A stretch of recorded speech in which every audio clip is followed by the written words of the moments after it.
નમસ્કાર દર્શક મિત્રો, હોટ ટોપિકમાં આપ સૌનું સ્વાગત છે. આપની સાથે હું છું શિવમ. દર્શક મિત્રો, હોટ ટોપિકમાં આજે વાત કરીશું એ જ રાજકોટ બેઠકની. અત્યારના જે સમયની વાત કરીએ, વર્તમાન સમયની હાલ, તો સૌથી ચર્ચાસ્પદ બેઠક બની ગઈ છે રાજકોટ બેઠક.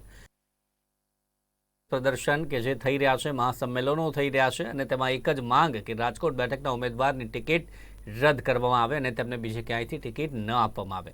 વાત છે ક્ષત્રિય સમાજની, જે અગાઉ પણ આપણે સતત ચર્ચા કરી રહ્યા છીએ કે આ વિરોધ કે જે હવે વધુને વધુ થઈ રહ્યો છે, કેન્દ્ર સુધી પણ આ વિરોધ કે જે પહોંચી ગયો છે, દેશ લેવલે પણ આ વિરોધ જ્યારે પહોંચી ગયો છે, ત્યારે આ બેઠક પર ઉમેદવાર બદલવાની વાત કે જે ભારતીય જનતા પાર્ટીએ હજી સુધી વિચારી જ નથી અને આગામી 16 તારીખે પુરુષોત્તમ રૂપાલા ફોર્મ ભરવા પણ જવાના છે. પરંતુ બીજી તરફ આ વિરોધ પણ યથાવત જોવા મળી રહ્યો છે.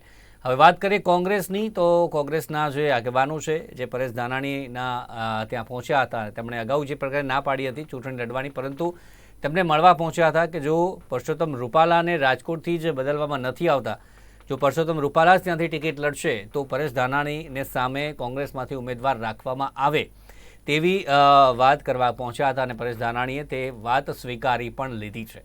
ત્યારે હવે પાટીદાર વર્સસ પાટીદારનો જંગ થવાની સંભાવના છે, જેમાં જે પ્રકારે વાત કરીએ તો લેઉવા પાટીદાર અને સામે કડવા પાટીદાર.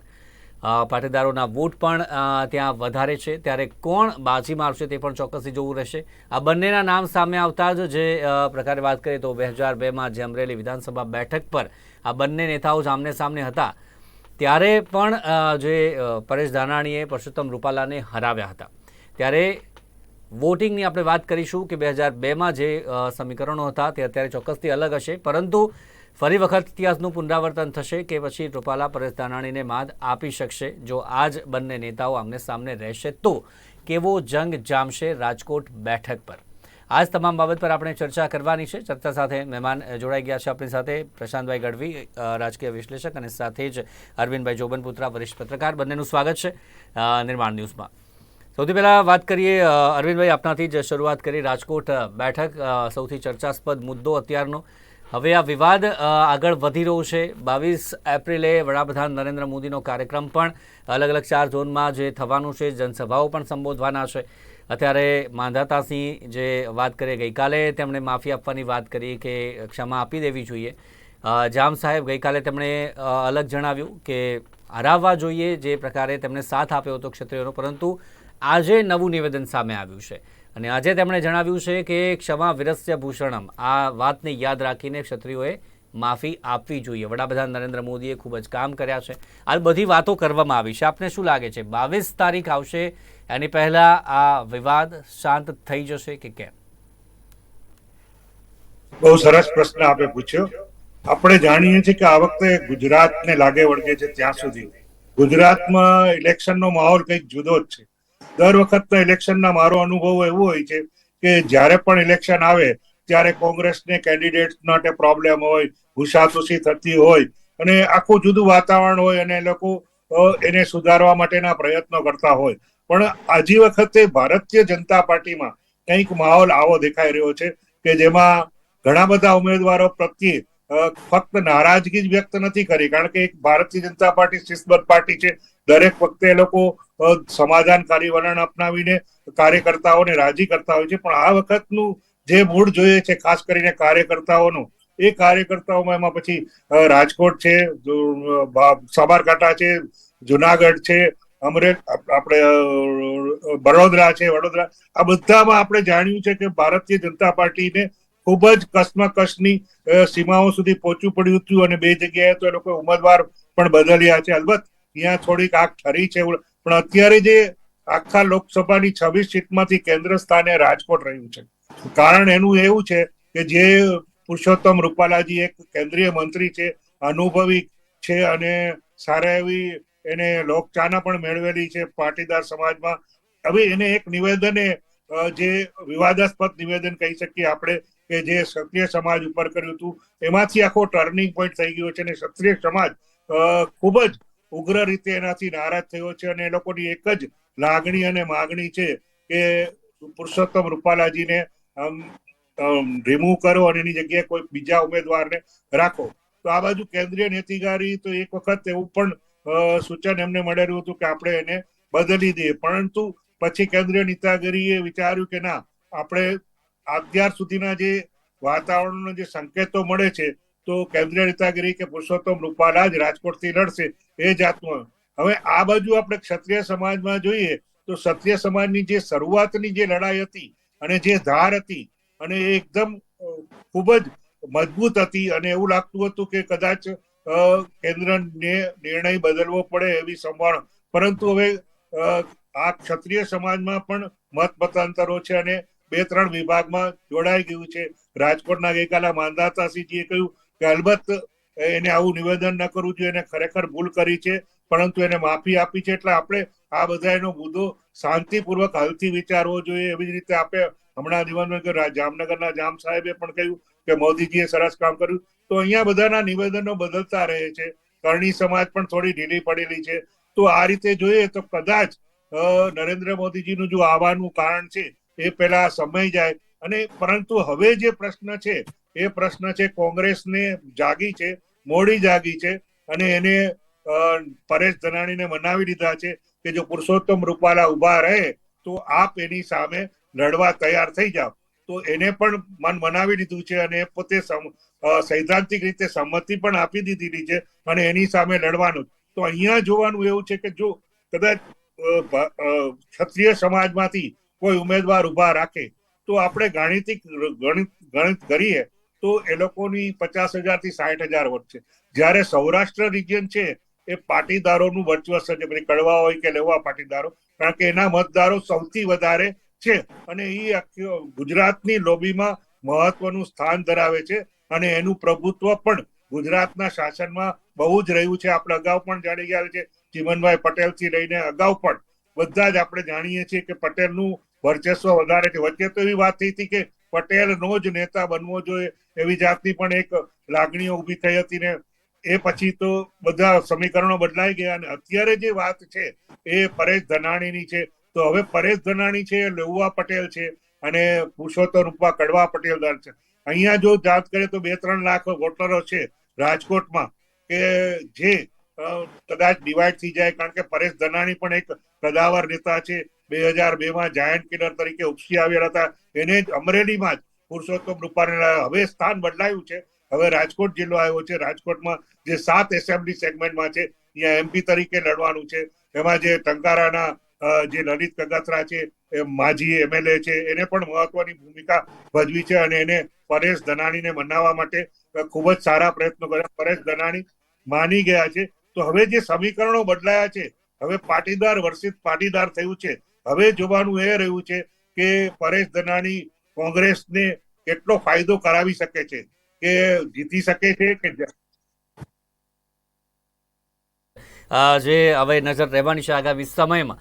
કોંગ્રેસ જાગી તો છે, પરંતુ એનો ફાયદો કેટલો થાય છે, આ ક્ષત્રિય સમાજની નારાજગીનો ફાયદો કોંગ્રેસને કેટલો મળે છે તે પણ ચોક્કસથી જોવાનું છે. પ્રશાંતભાઈ, જે 2002ની આપણે વાત કરીએ છીએ, 2002માં 16,000 વોટથી જે હરાવ્યા હતા રૂપાલાને, તેમાં એ વખતે જે પ્રકારે જાયન્ટ કિલર જે નામ આપ્યું, યુવા નેતા પરેશ ધાનાણી ઉભરી આવ્યા હતા.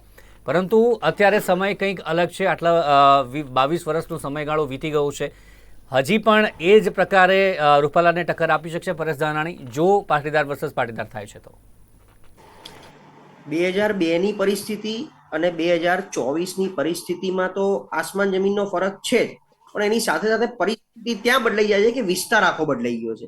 પેલું અમરેલી હતું, બંનેનું હોમ ટાઉન છે અને બંનેના હોમ ટાઉનમાં બંનેના પ્લસ માઇનસ બધાને ખબર હોય અને પ્રજા સુધી લઈ જઈ શકાય. હવે રાજકોટમાં બંને કાયમ ઉમેદવાર છે. તમે સમજો આખા ઘટનાક્રમને જુઓ તો રૂપાલા સાહેબની નામ જાહેર થવું, દરેક મંત્રીઓને બોલાવીને મોદી સાહેબે પૂછ્યું હતું કે માનો કે તમને રાજ્યસભા રિપીટ ના કરો તો તમારા પ્રેફરન્સની 3 સીટો લખો. એમાં રૂપાલા સાહેબે રાજકોટ પણ લખ્યું, મનસુખભાઈ માંડવીએ ભાવનગર લખ્યું હતું અને એમને પોરબંદરથી લડાઈ રહ્યા છે, આમને રાજકોટથી. હવે એ તો ઓલરેડી ચૂંટણી પ્રચારમાં લાગી ગયા હતા. આ પ્રચારના કાર્યક્રમ દરમિયાન એમનાથી ભૂલ થઈ છે. એટલે મીન્સ ભાજપ તો ગ્રાઉન્ડ ઉપર એક્ટિવ જ હતું. જ્ઞાતિ જાતિના સમીકરણ, રાજકોટની સેફ સીટ બધું એમના ફેવરમાં જ જતું હતું અને એ પ્રમાણે એમનું કાર્ય થઈ રહ્યું હતું. જીભ લપસી ગઈ, વિરોધનો વંટોળ આવ્યો. હવે એ વિરોધમાં 2 રીતે ફાઈ ગયા લોકો. એક, ક્ષત્રિય સમાજનો રોષ બહાર આવ્યો કે ના ખરેખર ખોટું થયું, એમને પોતાને પણ કંઈક ભાન થયું પાછળથી કે આ ખોટું થઈ ગયું. એવામાં સ્કાયલેબ બનેલા ઉમેદવાર, કારણ કે રાજકોટ લોકલમાંથી ઓછામાં ઓછા 3 થી 4 કદ્દાવર નેતાનું નામ ભાજપમાંથી જાહેર થવાનું હતું એમાંથી કોઈનું ના થયું ને રૂપાલા સાહેબનું નામ આવ્યું એટલે બધા ચૂપ થઈને બેસી જવું પડ્યું. ઘણાની કારકિર્દી પૂરી થઈ ગઈ ભરતભાઈ બોગરા જેવાની, કારણ કે એ ના જસદણ લડી શકે, ના રાજકોટ લડી શકે, ના પોરબંદર લડી શકે, એમને કરવાનું શું? એટલે એવા ઘણા બધા નેતા ગેલમાં આવી ગયા કે જો આ વિરોધ આગળ ચાલે અને ખરેખર ટિકિટ કપાય, મૂળ આ જીતવાની જ બાજી હતી ભાજપ માટે કે અમારે ઉમેદવાર બદલીને નવા ઉમેદવારના મુંહે લડ્ડુ ફૂટે કે એ જીતી જાય અને રૂપાલા સાહેબનું નામ કપાઈ જાય. કોંગ્રેસ ક્યાંય પિક્ચરમાં હતું નહીં. ક્ષત્રિયોના જે વોટ વાત કરી 60-70 હજાર, એના પણ 2 ભાગલા પડી જાય છે એટલે લગભગ 30-35 હજાર જેવા વોટ ઓછા આવે. હવે 2014નું પરિણામ અને 19નું પરિણામ તમે લો તો કોંગ્રેસના ઉમેદવારને 3,75,000 વોટ તો આરામથી મળ્યા છે અને ભાજપના ઉમેદવારને 6,78,000 જેટલા મળ્યા છે, 6,50,000 જેટલા મળ્યા છે. આ ડિસ્ટન્સ એટલું બધું કઈ આપે છે કે જેમાં ક્ષત્રિયો બધા એક તરફી જાય તો પણ આ ડિસ્ટન્સ કવર ના થાય. હવે પાટીદાર વર્સિસ પાટીદાર ઓલરેડી બંનેમાં હતું. 2014માં કુંવરજી બાવળિયા લડ્યા હતા પણ લલિતભાઈ કાગતરા હતા 2019માં અને 15નું પાટીદાર આંદોલન, 17નું વિશાળ રાજકોટ જિલ્લામાંથી કોંગ્રેસને સમર્થન, તેમ છતાં લલિતભાઈને 3,90,000 વોટ જ મળ્યા એમ. એટલે મીન્સ કોંગ્રેસ ગમે એવું કાઠું કાપે એ જીતની બાજીમાં ફેરવી શકતું નથી. એમને તો માત્ર અત્યારે કટ્ટર ફાઇટ અને એક સારો ચહેરો મૂકવાનો છે. હવે આ એક એવો ચહેરો છે, કારણ કે બીજો કોઈ ચહેરો હોય તો કદાચ એને વધારે તકલીફ પડે અને આ લોકો 4 લાખ કરતા વધારે લીડ લઈ જાય. એવામાં પરેશ ધાનાણી નામનું એક એવું ફેક્ટર કે જે ગુજરાતનો કોમન પાટીદાર ચહેરો છે. ઘણીવાર આપણે ખોડલધામમાં જોયું છે કે ખોડલધામના ટ્રસ્ટીઓની મિટિંગ થઈ હોય તો કોંગ્રેસના કોઈ પાટીદાર નેતા ના ગયા પણ પરેશ ધાનાણી ત્યાં હાજર રહ્યા હોય. એટલે એ વર્ચસ્વ નાનું મોટું પાટીદાર સમાજ વત્તા વિરોધ પક્ષના નેતા અને એમની ઘણી બધી લો પ્રોફાઇલ કામગીરી કે લોકોને આકર્ષે છે. તમે જોયું છે એમને કે આપણે બસ ચલાવતા જોયા છે, એમને સાપ પકડતા જોયા છે, આપણે બીજા બધા ઘણા કામ કરતા જોયા છે. વત્તા અહીંયા જયારે એમનો બંગલો હતો વિરોધ પક્ષના નેતાનો, ત્યારે એટલું બધું ઓપન વેલકમ હતું. એમના વિસ્તારના નહીં, આખા ગુજરાતમાંથી કોઈ આવે અને એમની પાસે કામ લઈને આવતું તો રમાડવા જમાડવાથી માંડી તમામ પ્રકારની સગવડો એમાં સૌરાષ્ટ્રે બી એમનો લાભ લીધો. એટલે આ એક ટક્કર સારી ઝીલશે.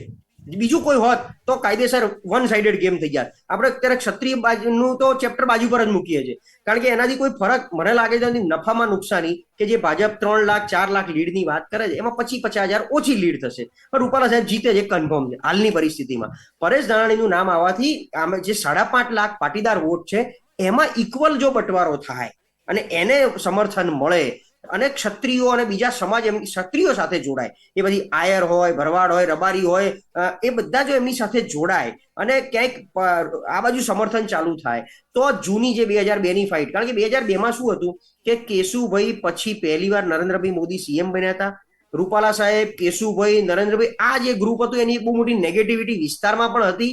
એને લઈને પરેશભાઈ આરામથી એ તકને ઝડપી રહ્યા હતા અને ઝડપી લીધી હતી. પછી તમે જુઓ ને પછી 2007માં શું થયું, પરેશભાઈ તો 19માં લડ્યા હતા અમરેલીથી એમ. એટલે પણ એ જે સમર્થન મળવું જોઈએ જનતા તરફથી એ મોદીના નામના મતની સામે બહુ ઓછું પડે છે. એટલે હજી પણ નો ડાઉટ એક સારી ટક્કર વાળી ફાઇટ જેમ બનાસમાં ગેનીબેન આપી રહ્યા છે, બનાસકાંઠામાં જેનીબેન આપી રહ્યા છે અમરેલીમાં, એવી રીતે પરેશભાઈ પણ હવે જે સાવ આમ ઢીલી સીટ હતી એની જગ્યાએ કોંગ્રેસ થોડુંક મજબૂત થઈ ગયું.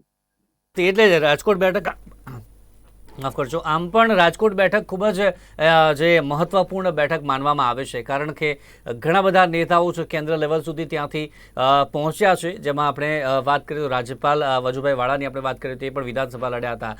મુખ્યમંત્રી જે વિજય રૂપાણી તે પણ વિધાનસભા ત્યાં રાજકોટ પશ્ચિમથી લડીને ત્યાં પહોંચ્યા. આ સિવાય આપણે વાત કરીએ તો નરેન્દ્ર મોદી તે પણ વિધાનસભા ત્યાંથી રાજકોટથી લડી ચૂક્યા છે. આ સિવાય કેન્દ્રના ઘણા બધા નેતા, વલ્લભ કથિરિયાની આપણે વાત કરીએ.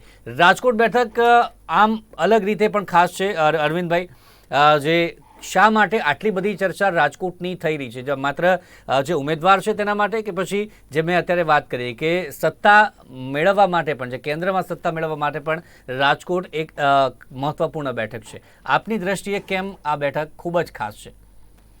સૌ પ્રથમ તો કહી દઉં કે રાજકોટ સેન્ટર છે એ સેન્ટ્રલ સિટી ઓફ સૌરાષ્ટ્ર કહેવાય કે જે 8 જિલ્લાઓ છે એની વચ્ચેનું એક કેન્દ્રવર્તી સ્થાન છે અને કોમર્શિયલ હબ તરીકે પણ છે. એમાં પાટીદાર નોમિનેટ ઘણા બધાઓ છે. આપણે ઇતિહાસ જાણીએ છીએ કે 2002માં નરેન્દ્ર મોદીજીનું રાજકારણનું પગરણ પણ અહીંયાથી શરૂ થયું હતું અને વજુભાઈ વાળાએ સીટ ખાલી કરી અને એમને ચીફ મિનિસ્ટર તરીકે માટેના MLA તરીકેની સત્તા આપી હતી અને એમાં ચૂંટાઈ આવ્યા હતા. નરેન્દ્ર મોદીને સારી એવી જીત મળી હતી અને અહીંયાથી એનું પ્રકરણ શરૂ થયું હતું અને એ સારી એવી જીતથી આગળ વધ્યા હતા. એ પહેલા વલ્લભભાઈ કથિરિયા પણ કેન્દ્રીય મંત્રી રહી ચૂક્યા છે અને એને પણ સારી એવી કામગીરી કરેલી છે. તો રાજકોટમાં ઘણી બધી એ પહેલા આપણે પણ જ્યારે સૌરાષ્ટ્ર ઈસવાય સૌરાષ્ટ્ર હતું ત્યારે યુએન ડેબર હતા, ઘણા બધા એવા રાજકીય નેતાઓ હતા કે રાજકોટને બહુ માનતા. બાબુભાઈ જસભાઈ પટેલ પણ એક કદાવર નેતા હતા કે જેને રાજકોટમાં આવીને ઘણું, એમાં મને એક કિસ્સો યાદ આવે છે અને તમને એ આમ તો આઉટ ઓફ વે છે પણ સંક્ષિપ્તમાં કહી દઉં કે જ્યારે 1979માં મચ્છુ ડેમ તૂટ્યો હતો ત્યારે ખાસ કરીને ઘણી બધી જાનહાનિઓ થઈ હતી. ત્યારે બાબુભાઈ જસભાઈ પટેલ મુખ્યપ્રધાન હતા. એને રાજકોટમાં આવીને રાજકોટમાં જ જય હિન્દ પ્રેસ છે ત્યાં જઈને એ લોકોએ ત્યાં આડો જમાવ્યો હતો અને પરિસ્થિતિની નિગરાણી કરી હતી. રોજ રાજકોટથી મોરબી જતા હતા. એમાં એક પ્રશ્ન એવો હતો કે રાજકોટ મોરબીનો રસ્તો બહુ જ ખરાબ થઈ ગયો હતો, જવા માટે બહુ જ મુશ્કેલી હતી. ત્યારે કોકે એને એમ ધ્યાન દોર્યું કે આ મચ્છુ ડેમ તૂટી ગયો છે કે મોરબી રાજકોટનું ખાલી નામ લખો તો આપનું કામ થઈ જશે. રાજકોટ મોરબીની બદલે મોરબી રાજકોટ લખી દીધું અને 6 મહિનામાં એ રસ્તો ક્લિયર થઈ ગયો. તો આવી બધી ઘણી વસ્તુઓ રાજકોટને, એ પછી જ્યારે 2001માં ધરતીકંપ થયો ત્યારે રાજકોટ એક કેન્દ્ર સ્થાન એટલા માટે હતું કે ત્યાંથી એનજીઓની સંસ્થાએ ખૂબ જ કચ્છને ને સૌરાષ્ટ્રને મદદ કરેલી હતી અને કેન્દ્રથી ઇન્ટરનેશનલની નેતાઓ પણ અહીંયા આવેલા હતા. તો આ એક સાઈડમાં રહી જાય છે. એટલા માટે રાજકોટ એક કોમર્શિયલ હબ છે અને એક ફિલોસેન્થ્રોપિક તરીકેનું સેન્ટર છે. ત્યાં તમે ઘણી બધી એનજીઓની પ્રવૃત્તિઓ જાણો તો કે માનવતાવાદી હોય છે. અહીંયા પણ જ્યારે ઇલેક્શન આવે છે અને જ્યારે બધાની નજર આના પર હોય છે, કારણ કે નરેન્દ્ર મોદી પોતે પણ કહે છે કે રાજકોટનો હું ઋણ ચૂકવવા માટે આવું છું ને રાજકોટની મારા જે રાજકીય પગરણ શરૂ થયા છે તો એના માટે હું કદી ભૂલીશ નહીં રાજકોટની જનતાને. તો આ એનું જ્યારે આવશે ત્યારે આખું સમીકરણ બદલાઈ જશે. કદાચ વોટમાં પણ ફેર પડશે. કોંગ્રેસ છે ને બહુ ઊંઘથી ઝડપાઈ છે. કોંગ્રેસે ભલે બહુ જ સારો કેન્ડિડેટ ચૂસ્યો છે. જો એ લડે અને ચોક્કસપણે ફાઇટ આપે અને હું ધારું છું કે આપવી પણ જોઈએ. અને કારણ કે આપણે 2009નો પણ દાખલો લઈએ તો જ્યારે કિરણ પટેલની સામે કુંવરજીભાઈ બાવળિયાને ઉભા રાખ્યા હતા ત્યારે મોદી વેવ હતો, પણ એ સમયમાં પણ કુંવરજીભાઈ બાવળિયા જીતી ગયા હતા અને કિરણ પટેલ હારી ગયા હતા. જ્યારે આખું રાજકોટ એક ભાજપના વેવ તરીકે ઓળખાતું હતું ત્યાં એક શોક લાગ્યો હતો. તો આ પરિસ્થિતિને જો કોંગ્રેસને વટાવી હોય તો એને સખત મહેનત કરવી પડશે. મહેનત કરી અને પાટીદારના વોટો લેવા પડશે. એને વિઝન પણ દેખાડવું પડશે. ફક્ત સારા નેતાને ચૂંટવા, સારા નેતાને ચૂંટી રાખવાથી, પસંદગી કરવાથી ચૂંટણી ના જીતાય. વોટરોને પણ કન્વર્ટ કરવું પડે. ચોક્કસથી સારો નેતા તો ઉભો રાખ્યો છે, પરંતુ હવે વોટ લેશે કે કેમ તેના પર હવે કોંગ્રેસ કેવી રણનીતિ આગળ ઘડે છે. પ્રશાંતભાઈ, જે રણનીતિ કોંગ્રેસે તકનો લાભ તો ચોક્કસથી લેવાનો પ્રયાસ કર્યો છે. આપણે કહી શકીએ કે આ કોંગ્રેસ જાગી તો છે કે ભાઈ આ અત્યારે ચાલી રહી છે પ્રોબ્લેમ, તો આપણે એનો લાભ ઉઠાવીએ. પણ મોડી જાગી છે અને અન્ય બેઠક પર જે પ્રકારનો વિરોધ થઈ રહ્યો છે તેમાં પણ કોંગ્રેસ તકનો લાભ લઈ શકતી હતી, પરંતુ નથી લીધો એટલા પ્રમાણમાં જેટલો જોઈએ એટલો. આખા ઘટનાક્રમમાં તમે જુઓ, બરોડામાં બદલાવા ભાજપના ઉમેદવાર, સાબરકાંઠામાં બદલાવા, રાજકોટમાં આટલો વિરોધ થવો, આ પરિસ્થિતિમાં ક્યાંક ને ક્યાંક કોંગ્રેસ, જેમ કીધું, ઊંઘથી ઝડપાઈ. એટલે તક ઝડપી હોત તો અત્યારે ત્યાં બધા સમાજ વચ્ચે જઈને બેસી જવાય. કોંગ્રેસની પ્રથમ કેડરના નેતાઓએ તો ગ્રાઉન્ડ ઉપર હોવું જોઈએ આ પરિસ્થિતિમાં, કારણ કે આ તકને ઝડપવાની છે. જેવી રીતે પાટીદાર આંદોલનની તક ઝડપતામાં થોડી ઘણી એમને કચાશ રહી ગઈ અને સરકારમાં બનતા રહી ગયા, એમ અત્યારે જો કર્યું હોત, બોલો કેવા ઉમેદવાર જોઈએ છે, બોલો શું કરવું છે, તમે કયો એ ઉમેદવાર, જનતાની વચ્ચે જઈને તમે આપો એ નેતાનું નામ, તમારા સમાજને ભેગો કરો, તમે નામ આપો, એમ 3ની પેનલ બનાવી અને જો ઉમેદવાર એમની રીતે નક્કી કરવાનો પ્રયત્ન કર્યો હોત તો કદાચ પરિસ્થિતિ બદલાઈ જાય. જે 26માંથી 26ની વાત છે, આ વખતે કદાચ 1 સીટ 2 સીટ મને એવું લાગે છે કપાય તો પણ 20-6, 21-5, 22-4 આ પરિસ્થિતિનું નિર્માણ કરવું બહુ જ ઈઝી હતું. 2019માં આપણે માનતા હતા કે હજી મોદી વેવ એટલો બધો નથી. પુલવામા તો પછી થયું, પણ પુલવામા પહેલાની પરિસ્થિતિ બી અલગ હતી. ત્યારે એવું લાગતું નહોતું કે 26માંથી 26 ભાજપને આવે, પણ જે ઓવરઓલ 10 વર્ષનું કામ, હવે આજે તમે બધું ભૂલી જાઓ, બાજુ પર મૂકો, આખા દેશવ્યાપી કે મોદી એટલે ભાજપ આવે, મોદી ચૂંટણી જીતે તો કેમ અને ચૂંટણી ના જીતે તો કેમ, ભાજપને હટાઈ અને કોંગ્રેસ સત્તા પર આવે તો કેમ આવે અને ના આવે તો કેમ ના આવે, એનું જો સર્વૈયું તમે લઈને બેસો. આજે રાજકોટ સીટ ઉપર આપણે આવી જઈએ તો રાજકોટ એટલે RSS નું એપી સેન્ટર કહેવાય. શુક્લા પરિવારથી માંડીને ઘણા બધા પરિવાર. રાજકોટને રૂપાણી સાહેબ CM બન્યા પછી એટલી બધી ભેટ આપી દીધી કેન્દ્રમાંથી એમ્સની ભેટ આવી, રોડ રસ્તાના ઇન્ફ્રાસ્ટ્રક્ચરની વાત, પાણીની સમસ્યા હું માનું છું હજી પણ એટલી જ છે. રાજકોટમાં હજી પણ ઉનાળામાં ટેન્કરથી જ પાણી આવે છે, પણ એ પાણી પ્રજાને ક્યાંક પોસાય છે. ટેન્કરનું પાણી, સૌની યોજનાના ડેમ છલકાવાની વાતો હતી, 115 કેટલા છલકાયા મને નથી ખબર, મારે પણ આના માટે ગ્રાઉન્ડ ઉપર જવું છે. પણ એ તેમ છતાં રાજકોટને જે આખું અલગ લેવલે લઈ જવું, અલગ ફલક ઉપર જતું રહ્યું છે. તમે ત્યાંની રીચનેસ જો રાતોરાત વધી ગઈ છેલ્લા 5-10 વર્ષમાં, ત્યાંની એક આખી આમ ચહેરો સિકલ બદલાઈ ગઈ, આપણે એવું કહીએ છીએ. રિંગ રોડ 2 પ્રકારના પડ્યા આખા ગુજરાતમાં, 2 રિંગ રોડ ક્યાંય નથી રાજકોટ સિવાય. અમદાવાદમાં એક જ છે, એસપી રિંગ રોડ, ત્યાં તો પેલો અટલ કે બીજું નામ આપ્યું છે, હું નામ ભૂલી ગયો છું. તો 2 રિંગ, બરાબર ને? તો એ 2 રિંગ રોડ બનવા, શહેરનો વિકાસ થવો, પછી ઉપરથી આવતી તમામ યોજનાઓનું છેક નીચે સુધીનું અમલીકરણ ક્યાંક ને ક્યાંક બધા જ પ્રકારમાં. મોદી, મેં કીધું ને, મોદી આવે તો કેમ અને ના આવે તો કેમ, એ બેની વચ્ચેનું પાસું હજી ક્યાંય પકડાતું નથી.